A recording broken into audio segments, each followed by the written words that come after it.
अस्सलामुअलैकुम dear students, आज की इस वीडियो में हम फ्यूचर इंडेफिनिट टेंस के एक्टिव एंड पैसिव वॉइस सीखेंगे। याद रखिएगा 12 टेंसेज में से 8 टेंस ऐसे हैं जिनके एक्टिव से पैसिव और पैसिव से एक्टिव बन सकते हैं।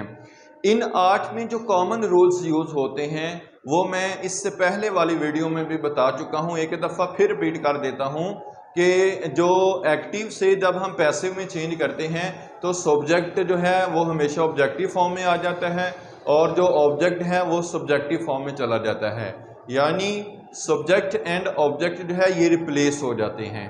नंबर 3 जो है इसमें कॉमन रूल ये है कि हमेशा हम वर्ब की थर्ड फॉर्म यूज़ करते हैं और वर्ब की थर्ड फॉर्म के बाद हम हमेशा बाय यूज़ करते हैं। तो ये 4 चीज़ें जो हैं इनको हम कॉमन रूल्स भी कहते हैं।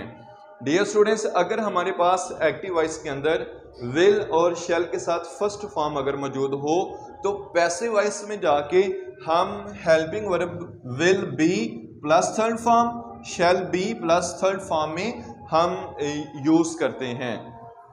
यहाँ पर देखिएगा he will follow the directions, ये फर्स्ट एग्जांपल आपके सामने लिखी हुई है। तो यहाँ पर जब हमने इसको पैसिव वॉइस में चेंज किया तो यहाँ पे सिर्फ हमारे पास विल के साथ फर्स्ट फॉर्म थी। तो यहाँ पर देखिएगा हमने पैसिव वॉइस में विल के साथ बी ऐड किया और यहाँ पे वर्ब की थर्ड फॉर्म ऐड कर दी है। और इसी तरह द डायरेक्शंस यहाँ पे ऑब्जेक्ट था तो ये सब्जेक्टिव केस में यहाँ पे आ गया और इसका जो एक्टिव वॉइस का सब्जेक्ट था वो ऑब्जेक्टिव केस में यहाँ पे जाके हिम में चेंज हो गया। ओके, और बाय जो है ये हमारा कॉमन रूल है कि जब भी हम एक्टिव को पैसिव में चेंज करते हैं तो after third form of verb we use by. अब यहाँ पे जो नेक्स्ट पॉइंट लिखा है use of will and shall, यानी विल किन प्रोनाउंस के लिए यूज होगा और जो शैल है ये किन के लिए यूज होगा। तो डियर स्टूडेंट्स याद रखिएगा कि फर्स्ट पर्सन के लिए हम क्या यूज करते हैं, आई और वी के लिए शैल। ठीक है, फर्स्ट पर्सन कहते हैं a man who speaks is called first person. एक ऐसा शख्स जो बात करने वाला हो उसको हम फर्स्ट पर्सन कहते हैं। तो उसमें कौन से प्रोनाउंस हैं, आई एंड वी, और इनके लिए हम शैल यूज करते हैं। इनके अलावा जो थर्ड पर्सन सिंगुलर हैं और जो सेकंड पर्सन यू है उसके लिए और थर्ड पर्सन प्लूरल के लिए और इनके अलावा भी कोई सिंगुलर नेम हो या प्लूरल नेम हो इन सब के लिए हम विल यूज़ करते हैं। अब हम बढ़ते हैं अपने फार्मूला की तरफ कि अगर हमारे पास फ्यूचर इंडेफिनिट टेंस का कोई एक्टिव वॉइस हो तो हम उसको पैसिव में किस फार्मूला के ज़रिए चेंज करेंगे। तो ये आपके सामने फार्मूला लिखा है, ऑब्जेक्ट इन सब्जेक्टिव केस, इसके बाद हम विल बी या शैल बी यूज़ करेंगे और थर्ड फॉर्म ऑफ वर्ब इसके बाद बाय और हमारा सब्जेक्ट इन ऑब्जेक्टिव केस आ जाएगा। डियर स्टूडेंट्स याद रखिएगा जब भी हम किसी एक्टिव को पैसिव में चेंज करते हैं तो 3 चीज़ें आपने बेसिकली फाइंड करनी होती हैं। You will have to find basically 3 things, subject verb and object. जब आप ये 3 चीज़ें फाइंड कर लेते हैं अब इसके ऊपर ये वाला जो फार्मूला है अप्लाई करेंगे। हमारा फार्मूला हमसे डिमांड कर रहा है कि आपका जो ऑब्जेक्ट है उसको सब्जेक्टिव केस में ले आए। द डोर ऑब्जेक्ट है, इसको हम सब्जेक्ट की जगह पे ले आते हैं, द डोर। ओके, फिर फार्मूला डिमांड कर रहा है या तो विल भी लगाइए या शैल बी।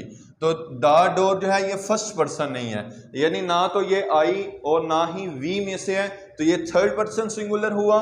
तो हम इसके लिए क्या यूज करेंगे, will be, will be.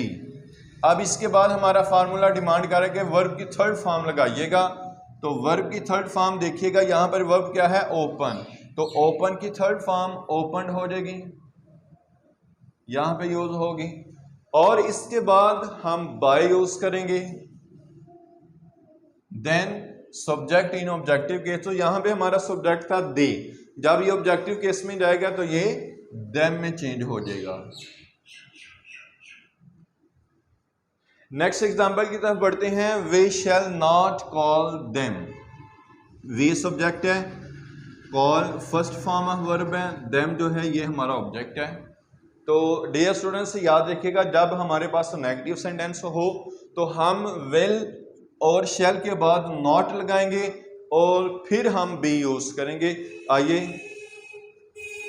Formula apply कीजिएगा। ऑब्जेक्ट इन सब्जेक्टिव केस, तो जो ऑब्जेक्ट है देम इधर आके क्या बनेगा, सब्जेक्टिव केस में दे। अब हम यहां पे देखेंगे कि हमारे पास सब्जेक्ट क्या है, दे है। तो यहां पे देखिएगा कि दे यहां पे हमने लिखा हुआ है और इसके लिए हम विल बी यूज करेंगे, दे विल। अब चूंकि ये नेगेटिव सेंटेंस है तो हम नॉट विल के बाद लगाएंगे, इसके बाद हम बी लगाते हैं। दे विल नॉट बी, यहां तक हमारा कवर हो चुका। आगे third form of verb, call की third form called. Third form के बाद हम हमेशा बाय लगाते हैं। देन हम क्या यूज करते हैं, सब्जेक्ट इन ऑब्जेक्टिव केस। तो यहां पे देखिएगा सब्जेक्ट हमारे पास है वी, तो वी की जो ऑब्जेक्टिव के कंडीशन होती है वो अस होती है। अब ये 3 एग्जांपल्स मैंने आपके सामने दी हुई हैं और ऊपर लिखा है डू योरसेल्फ। इन 3 एग्जांपल्स को आप इस फार्मूला के अकॉर्डिंग करेंगे। फर्स्ट ऑफ ऑल इसमें से 3 चीजें आपने अंडरलाइन करनी होंगी, सब्जेक्ट, वर्ब एंड ऑब्जेक्ट।